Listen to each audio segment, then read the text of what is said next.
Bien que remontant à une origine romane et transformée à diverses époques, l'église paroissiale ne présente aucune particularité, écrit René Guillaume, l'architecte des monuments historiques lorientais, le 26 septembre 1925. Cet avis définitif a certainement contribué à condamner à la destruction la vieille église romane d'Azinzac. Certes, elle souffrait d'un état de vétusté avancé. L'état du toit, la charpente et surtout l'infléchissement des murs et des arcades de la nef et du transept faisaient peser un risque d'effondrement suivant l'architecte.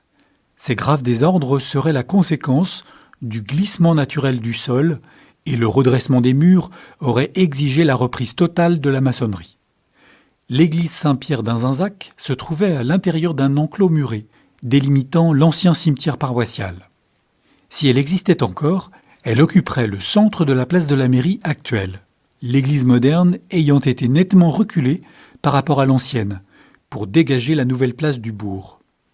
Assez ample par ses dimensions, elle présentait un plan en croix latine, avec 2 bras inégaux, une nef centrale et 2 bas-côtés, rythmés par des piliers carrés formant 9 travées. Le chœur, à chevet plat, était éclairé par une grande fenêtre ajoutée à la fin du Moyen-Âge. Au nord, une tour carrée en moellon était surmontée d'une flèche polygonale couverte d'ardoises. La décoration de l'édifice se cantonnait aux sculptures, chapiteaux et certaines bases de colonnes. Les motifs puisaient dans le registre géométrique, vanneries, entrelacs, et figures humaines et animales, au graphisme sommaire. Toutes ces caractéristiques font pencher pour une construction dans les années 1100-1130. Une iconographie que l'on retrouve dans certains édifices de la région, la chapelle de Locoyarn d'Hennebont, la chapelle Saint-Cado de Bels, l'église de Calan ou celle de Priziac, pour ne citer que les plus proches.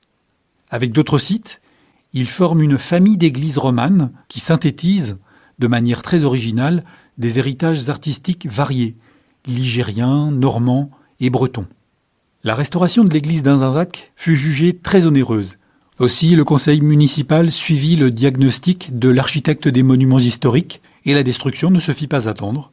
En 1927, un nouvel édifice sort de terre qui réemploie quelques éléments ornés du vieux sanctuaire, 4 chapiteaux romans, 2 portes latérales, la fenêtre du chevet et quelques autres fragments. Par chance, le regard a su évoluer sur l'art roman en Bretagne depuis ces années 1920, en remettant en question certaines idées reçues, à commencer par sa pauvreté, son retard ou ses racines celtiques.